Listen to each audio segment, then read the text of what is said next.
This is Tim Bryce with my column titled Small Business Owner Concerns. I was recently at a gathering of independent consultants from around the Tampa Bay area and got around to talking about the concerns of owners of small businesses. From this, we devised a list of concerns commanding the attention of small to medium-sized business owners, to wit, employee human resources, staffing and allocations, payroll, benefits, and management, the work environment, facilities and equipment, corporate culture, systems, implementing business processes productively and staying abreast of technological developments for competitive advantage.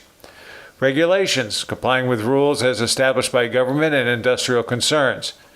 Time management, scheduling and devoting time to the proper set of priorities. Financial resources, managing and planning cash flow and investments for optimal return on investment. And finally, general planning and strategy, both short-term and long-term, including an analysis of the market and competition. At the end of this session, we discovered the concerns of small business owners are essentially no different than large corporations, except on a much smaller scale. The only difference was the small business owner has to move faster than his corporate counterparts simply due to the size of his operation. For example, he doesn't have time to read voluminous business plans and financial statements. Instead, he requires summary reports which get to the point in a couple of pages. He needs good, sound, supporting advice to make his life easier. This got me thinking about the amount of time and money corporate executives invest in managing their company's affairs. True, some things require considerable time and effort to investigate, such as researching new products and services and checking market conditions.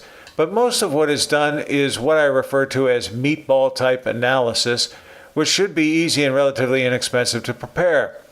Let me give you an example. A couple of years ago, I was working with a Fortune 500 company who had contracted with another firm to produce a business systems plan. This took several months to perform and resulted in a substantial document, over 4 feet thick, I kid you not, costing the company $1.5 million. I was asked to flip through the document and give an opinion. It took me a couple of minutes to discover the authors had reused narrative from other client projects in the document, and most of it was superfluous. The fact it was incredibly thick and printed on some pretty impressive-looking paper gave the company the feeling they had gotten their money's worth from the consultants. Interestingly, the company never acted on the information contained in the document simply because it was too voluminous and they couldn't find their way through it. In reality, a 10-page report could have satisfied the company's needs, but I guess you cannot charge $1.5 million for a 10-page document, can you? The point of all this is the size of a company really has no bearing on the concerns of those charged with running it. They are all essentially the same. In addition, the business owner doesn't have the time or inclination to be devoured by detail. Although such detail may be important, summary reports are more effective for supporting the needs of business owners. They simply want accurate and reliable information to act on, regardless of the form it takes, but preferably not 4 feet thick. Friends, keep the faith.